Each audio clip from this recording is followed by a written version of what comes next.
કોમેન્ટમાં બધા લખી નાખજો જય બજરંગદાસ બાપા. લોટો અને વાસણ છે. જો આ છે મંદિર.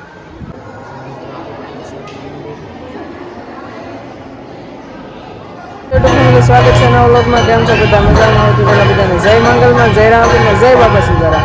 જો અત્યારે આપણે આવી જઈએ બગદાણા ગામમાં. અત્યારે જો આપણે ભાગ્યશાળી છે કે આરતી શરૂ છે, તો આપણે જઈએ અંદર.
તો બસ મિત્રો, આરતી તો જો પૂરી થઈ ગઈ છે અને બધા મિત્રો પોતપોતાની રીતે હરે ફરે છે. અને હવે આપણે જઈએ છીએ બજરંગદાસ બાપાના દર્શન કરવા માટે.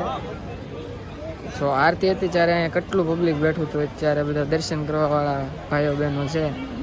તો આપણે જઈએ છીએ બાપાના દર્શન કરવા માટે ગાદી મંદિર બાજુ.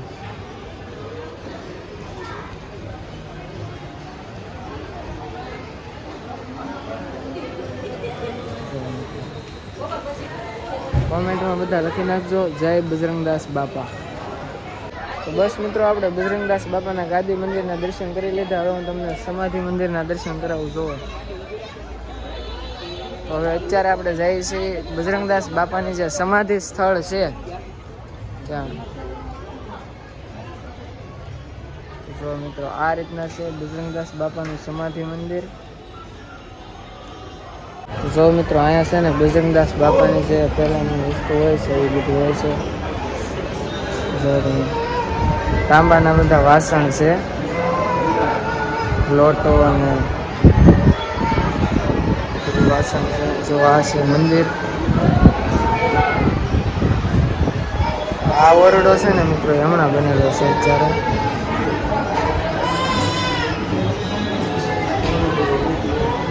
બાપુ સાંડલો કરે છે, આપણે કરાવતા આવીએ. જો મિત્રો, આપણે છે ને સરસ મજાનું બાપુ પાસે પૂજારી બાપુ છે ને એની પાસે તિલક કરાવી લીધું છે. અને હવે જાય છે તમને જે વિડીયોમાં અને ઇન્સ્ટાગ્રામમાં અમુક બધી જગ્યાએ જોયું છે તમે કે વડલામાં બાપા સીતારામના દર્શન થાય છે, તો હું તમને આજે વડલામાં બાપા સીતારામના દર્શન કરાવું. જુઓ તમે, અહીંયા છે બજરંગદાસ બાપાનું ધ્યાન મંદિર. જ્યારે બજરંગદાસ બાપા છે ને ધ્યાનમાં રામનું ધ્યાન કરતા ત્યારે અહીંયા બેસતા. જો વડલા નીચે, વડલાની શીતળ છાયામાં. જો અહીંયા તમને કરાવું વડલામાં બજરંગદાસ બાપાના દર્શન. તો બસ મિત્રો, હવે આપણે બજરંગદાસ બાપાના મંદિરમાં જો ઉપરની સાઈડ જઈએ છીએ દર્શન કરવા માટે. તો જો મિત્રો, આપણે મંદિર છે આખું આરસ પહાણમાંથી બનાવવામાં આવેલું છે. અને હાલમાં હજી મંદિરનું કામકાજ શરૂ છે. તમે જોઈ શકો છો કેવડું વિશાળ મંદિર છે. અને હજી પણ હાલમાં મંદિરનું કામકાજ છે એ શરૂ છે. જો સાફ સફાઈ પણ આપણને દેખાઈ આવે છે કે એક પણ જગ્યાએ કચરો નથી.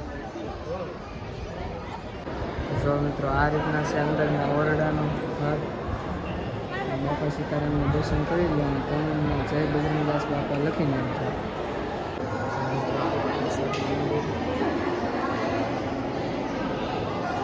જો મિત્રો, આ બાજુ છે રામજી મંદિર.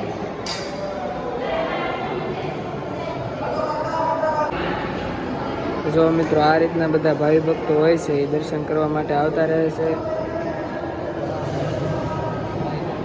જોરદાર રીતે ગોળ ઘુમટ બનાવેલો છે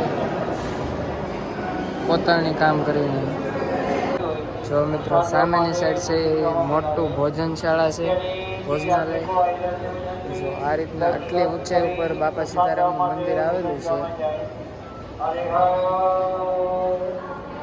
જોઈ શકો છો કેટલી ઊંચાઈ ઉપર મંદિર આવેલું છે. તો બસ મિત્રો આ રીતના હતું બજરંગદાસ બાપાનું ભવ્ય મંદિર. અને અહીંયા પૂનમના દિવસે લાખો કરોડોની સંખ્યામાં ભાવિ ભક્તો છે દર્શન કરવા માટે આવે છે. તો બસ મિત્રો હવે આપણે બજારની બાજુ જઈએ. અત્યારે ભોજનશાળામાં ટ્રાફિક હશે બહુ એટલે ત્યાંનો વ્લોગ નથી શૂટ કરતો. હવે પાછા આપણે ક્યારેક બગદાણા આવશું ત્યારે જરૂરથી ભોજનશાળાનો વ્લોગ પણ શૂટ કરીશ ને તમને બતાવીશ ત્યાં કઈ રીતનું કાર્યક્રમ છે બધો અને કઈ રીતના બધા લોકો કામ કરે છે. તો બસ આપણે બજાર બાજુ જઈએ ધીમે ધીમે. તો જો મિત્રો તમે જોયું છે આ રીતના હતું બજરંગદાસ બાપાનું મંદિર. અને પહેલાંના સમયમાં મિત્રો કહેવાય છે ને કે જ્યારે બજરંગદાસ બાપાનો અહીંયા ખાસ મહેમાન હતો ને બજરંગદાસ બાપા જ્યારે હયાત હતા એ સમય ઉપર છે ને આ મંદિર કે એવું કાંઈ વસ્તુ નહોતી. અને અહીંયા જે કાંઈ પહેલાંના સમયની નાની મોટી દુકાન હતી ત્યાં બાપા આવીને સીતારામ સીતારામ કરીને નાના બાળકોને પ્રસાદીને એવું આપતા. ત્યારે જે દુકાનના માણસો હોય ને એ દુકાન બંધ કરી દેતા બાપાના ડરથી. અને અત્યારે તમે જોવો છો કે અવડું મોટું ભોજનાલય મંદિર અને જો આ બધું બજાર આ રીતના થઈ ગયું છે બગદાણા ધામમાં. તો આ બધા દર્શનાર્થીઓ બહારથી દર્શન કરવા માટે આવે છે. તો જો મિત્રો આપણે કંકુ લેવાનું તો એ કંકુ લઈ લીધું છે. અને આ રીતના છે કે બજાર તમે જો બધી અલગ અલગ વસ્તુ મળી જશે તમને. અત્યારે આપણે થોડાક સમયના અભાવના કારણે બજારમાં તો જઈ શકતા નથી, પણ જ્યારે પાછા આવશું ત્યારે જરૂરથી બજારમાં જઈશું. તો બસ મિત્રો હવે અહીંથી આપણે નીકળીએ. મિત્રો આપણે જો બગદાણાથી પ્રતાપ આવી જશે ને હજી વિડીયો એડિટ કરવાનું બધું કામ બાકી છે. તો બસ મિત્રો આજનો વિડીયો કેવો લાગ્યો? વિડીયો સારો લાગ્યો તો લાઈક કરી દેજો. આપણે નેક્સ્ટ વિડીયો મળશું ત્યાં સુધી બધાને જય માંગલમાં, જય રામપીર, બાય બાય. સબસ્ક્રાઈબ કરતા જશો.